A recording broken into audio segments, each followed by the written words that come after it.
ফের ভোটের দামামা বেজে গেল। নমস্কার, আপনারা দেখছেন আর বাংলা নিউজ। আমি রাধারানী।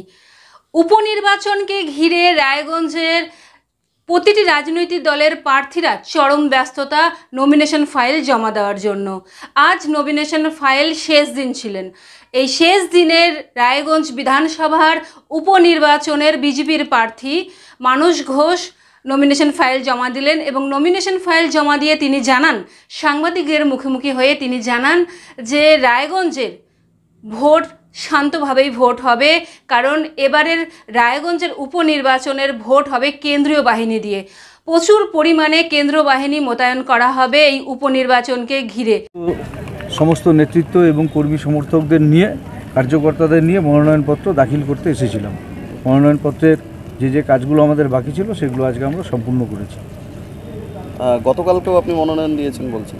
আমরা সনাতনী হিন্দু মানুষ, সনাতনী ধর্মাবলম্বী মানুষ, আমরা তিথি নক্ষত্র দেখে কাজ করেছি।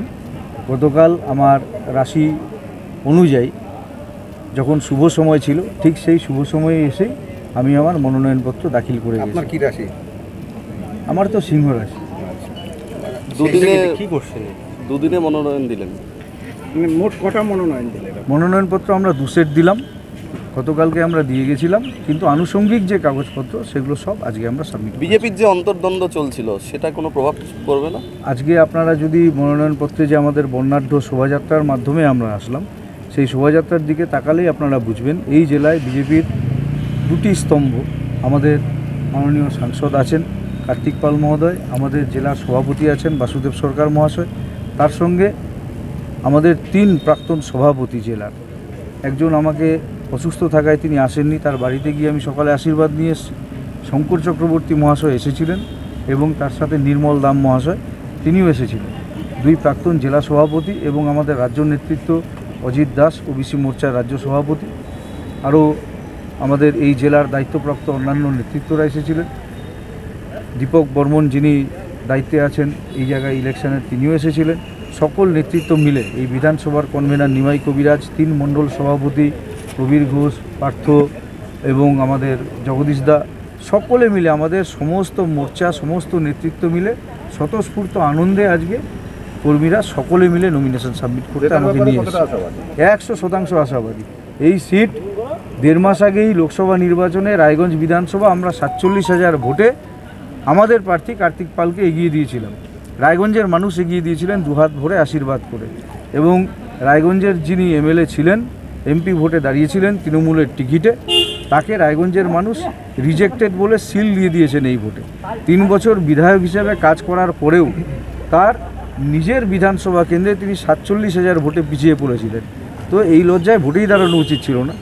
আমার তো মনে হয় যে কী কারণে তিনি ভোটে দাঁড়িয়েছেন বলতে পারবো না, তো এটুকু বলতে পারি যে তৃণমূল দল টাকা দিয়ে টিকিটটা দেয়, সেই টাকার বিনিময়ে এই টিকিটটা আবার তিনি জোগাড় করেছেন। এখানে মোহিত সেনগুপ্ত কতটা ফ্যাক্টর? দেখুন, কংগ্রেস সিপিএম এখানে খুব একটা ফ্যাক্টর নয়। বিগত লোকসভা নির্বাচন, তার আগের লোকসভা এবং বিধানসভা নির্বাচনের ফলাফল আপনারা যদি দেখেন যে এখানটায় কংগ্রেস সিপিএমের ভোট ব্যাংক বলে আর কিছু নেই। স্বাভাবিকভাবেই ফ্যাক্টর হবে না। সুষ্ঠুভাবে কি নির্বাচন হবে? আমরা 100% আশাবাদী সুষ্ঠুভাবে নির্বাচন হবে, কারণ 2017 সালে যে পদ্ধতিতে তৃণমূল কংগ্রেস ভোট করেছিল পৌরসভায়, 2018 সালে যে কায়দায় পঞ্চায়েতে, 2023 সালে যে কায়দায় পঞ্চায়েতে, তার এফেক্ট প্রত্যেকটা লোকসভা বিধানসভা ভোটে তৃণমূল কংগ্রেস রিটার্ন পেয়ে গেছে। আবার যদি এই ভোটে তৃণমূল কংগ্রেস জোর জুলুম করে ভোট করতে চায়, রায়গঞ্জের মানুষ তার যোগ্য জবাব দিয়ে দেবে। কেন্দ্রীয় বাহিনী থাকছে 100% কেন্দ্রীয় বাহিনী থাকার পর। লোকসভা ভোটের সময় বিজেপি যেভাবে ভোট পেয়েছে রায়গঞ্জের মানুষের কাছে, এবারে উপনির্বাচনে কি সেভাবেই ভোট পাবে? একদম পাবে। রায়গঞ্জের মানুষ বিজেপিকে নিজেরা মন থেকে গ্রহণ করেছে, এবং বিজেপির যে দলের যে পরিবেশ রায়গঞ্জে, আমাদের দলে কোনো গুন্ডা মস্তা ক্রিমিনাল নেই, আমাদের দলে কোনো জমি মাফিয়া নেই, আমাদের দলে কোনো তোলাবাজ নেই। রায়গঞ্জের মানুষ শান্তি চাইছে, রায়গঞ্জের মানুষ চাইছে শান্তি। এই যে প্রত্যেকটা জায়গায় পুকুর ভরাট, জমি মাফিয়াগিরি, এগুলো কার প্রশ্রয় আশ্রয় হয়েছে? রায়গঞ্জের যিনি বিধায়ক ছিলেন 3 বছর, তার আশ্রয় প্রশ্রয় এই কাজগুলো হয়েছে, এবং রায়গঞ্জের অনেক যারা তৃণমূলের নেতৃত্ব, তাদের দ্বারাই এই কাজগুলো, কর্মকাণ্ডগুলো হচ্ছে। এইসব থেকে মানুষ মুক্তি চায়, শান্তি চায় মানুষ। ঠিক আছে।